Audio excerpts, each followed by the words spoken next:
Centro-Oeste. Olá! Iremos explicar um pouco sobre a região centro-oeste do Brasil, sendo especificamente extensa, ocupando aproximadamente 19% do território brasileiro. Composta pelos estados de Goiás, Mato Grosso do Sul e o Distrito Federal, que não são muito povoados, tendo uma das menores densidades demográficas do Brasil. A região centro-oeste já passou por algumas modificações ao longo do tempo, sendo as três delas as mais marcantes. O Distrito Federal está localizado na região Centro-Oeste, fazendo divisão com os estados de Goiás e em uma estreita faixa com Minas Gerais a sudeste, também reconhecida como Brasília, a capital do país. Ou podemos dizer também que Brasília é o lugar onde o nosso novo presidente ficará nos próximos 4 anos. Por conta de sua importância pelo sertanejo, suas roupas são muito peculiares, como por exemplo, do uso de chapéu, botas, calças justas, jaquetas de couro, cinto com grandes fivelas, camisas xadrez, entre outros.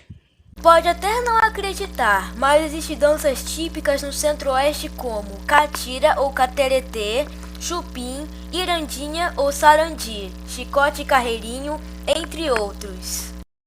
Cada prato tem história, mas um dos mais populosos são arroz com pequi, pacu assado recheado, caribé pantaneiro, mojica de pintado, caldo de piranha, galinhada com pequi, entre outros. Além do Pantanal e da floresta amazônica, o Cerrado tem como um dos principais biomas com relação aos aspectos naturais. O centro-oeste brasileiro apresenta um clima tropical semiúmido e úmido, com duas estações, uma chuvosa e outra seca. No relevo, os planaltos possibilitam grandes cachoeiras e belas paisagens, atraindo ecoturismo e visitantes aos parques e regiões onde ficam próximas às áreas de conservação ambiental. No Pantanal, as planícies alagadas ocorrem especificamente na área onde fica rodeada de planaltos. Dessa forma, nos planaltos ocorrem rios que ocorrem por essa região rebaixada, provocando alagamento. Falando da vegetação, o centro-oeste é formado principalmente pelo cerrado, composto por diversas árvores retorcidas e com médio e pequeno porte. O cerrado é complexo, então é considerado uma variação da savana encontrada no Brasil. Sua maior porção está na região central do Brasil. As principais características do cerrado é que as plantas permitam permanecerem vivas mesmo nos tempos de seca, que, normalmente no centro-oeste, ocorre no inverno, nos meses de maio e outubro. As raízes compridas das árvores conseguem absorver água dos lençóis freáticos em grandes profundidades e mantêm o ecossistema produtivo mesmo sem chuvas. Por outro lado, no Mato Grosso, a principal vegetação é a floresta amazônica. Diferente do cerrado, a floresta é mais densa e com mais árvores de grande porte, que contribuem para o aumento da umidade relativa do ar na região. O clima específico do Centro-Oeste é tropical, caracterizando duas estações bem definidas: o período de chuva, também chamado de verão, que ocorre nos meses de maio e outubro, e o período das secas, também chamado de inverno.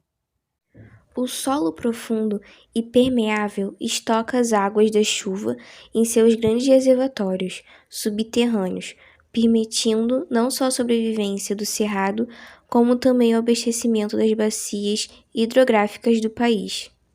Contudo, o relevo com altitudes elevadas tem as raízes profundas do cerrado, que permitem a infiltração da água no solo e a capacidade do solo em armazenar água se tornam a região centro-oeste uma grande fonte de água para outras regiões, fazendo com que formar da bacia de Tocantins-Araguaia, que desde o Planalto em direção à região norte.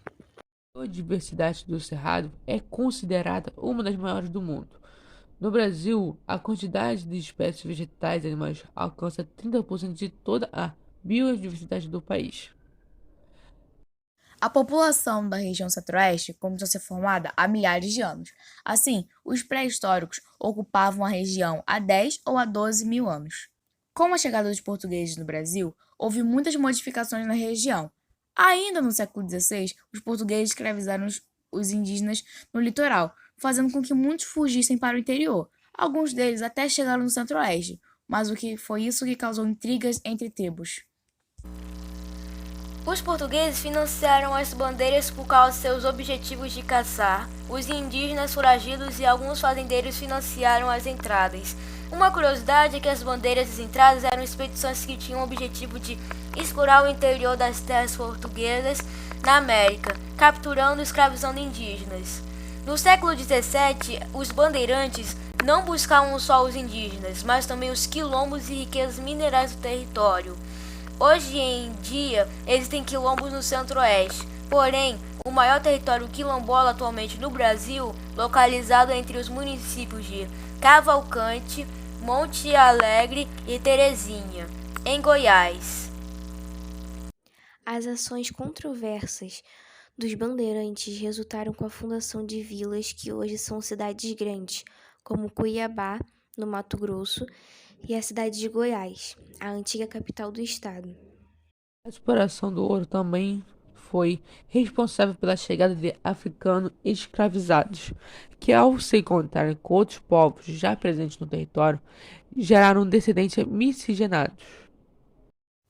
A economia da região centro-oeste iniciou sua fase de grande crescimento posteriormente, especificamente quando compraram com outras regiões mais industrializadas, como Sudeste e Sul. Em 1960, com a construção de Brasília e com o desenvolvimento de políticas públicas voltadas para o financiamento de equipamentos agrícolas, a região passou a se integrar ao mercado nacional e atendendo às demandas de outras regiões do país. Agropecuária, sendo considerado o setor de maior destaque na economia do Centro-Oeste. Essa característica se desenvolveu a partir da década de 1980, com a aproximação da região Centro-Oeste ao mercado internacional, especificamente com a produção de soja, milho, algodão e cana-de-açúcar e seus derivados. Isso levou, em grande parte, pelos incentivos aos fazendeiros que tiveram acesso facilitado à modernização da produção. A pecuária da região é caracterizada por obter grandes pastores e criar o gado solto, sendo, portanto, uma pecuária extensiva. O crescimento do setor agropecuário no Centro-Oeste causou impacto na economia, tornando-se, em 2017, a região que mais aumentou sua participação no PIB do Brasil. O crescimento do PIB da região foi ocasionado pela comercialização dos produtos agropecuários no mercado internacional, tendo a China como maior parceiro comercial. E mesmo assim, o PIB brasileiro fica em quarto lugar entre as 5 regiões do país. O desenvolvimento da atividade agropecuária atraiu altos investimentos em indústrias e serviços ligados ao setor, como indústrias de equipamentos agrícolas de beneficiamento e processamento dos produtos, além de serviços de mapeamento de áreas, manutenção de máquinas e consultoria técnica. A maior parte das indústrias da região centro-oeste é composta de segmentos ligados ao agronegócio.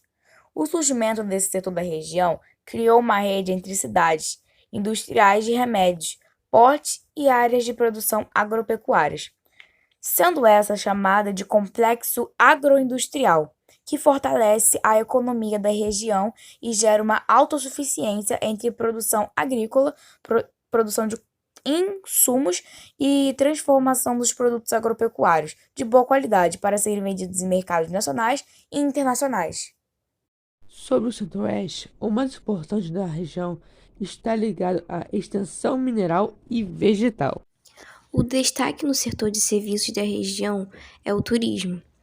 Assim, as atrações para brasileiros e estrangeiros variam entre o turismo urbano, na capital federal, o turismo histórico, nas cidades antigas do ciclo do ouro, o turismo cultural nas comunidades tradicionais e festividades regionais e o ecoturismo nos planaltos e serras, cachoeiras, grutas e cavernas, águas termais e trilhas ecológicas.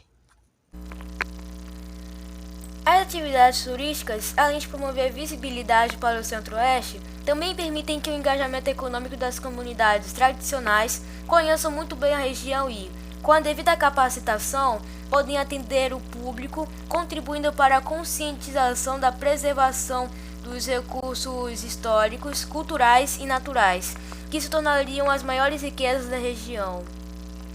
As grandes concentrações urbanas e populacionais ocorrem principalmente na região metropolitana goiana, na região metropolitana do Vale do Rio Cuiabá e na região integrada de desenvolvimento econômico, RID, do Distrito Federal. O Distrito Federal é composto de 34 municípios, sendo 4 de Minas Gerais, com destaque para Unai, 24 de Goiás, com destaque para Luzila, Valparaíso, Formosa e Cristalina, além de Brasília.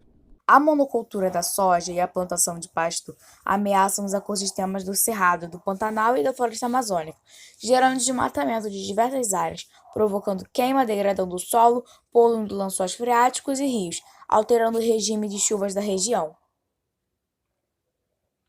As espécies nativas do Cerrado passaram milhões de anos ao se adaptar ao ecossistema da qual fazem parte.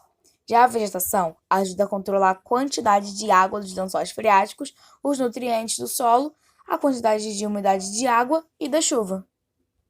A partir de 2020, a maior parte do Centro-Oeste foi desmatado. Os impactos ambientais desse desastre são incalculáveis. Entre apenas 3 estados do Centro-Oeste, com exceção do Distrito Federal, são mais de 39% da área desmatada.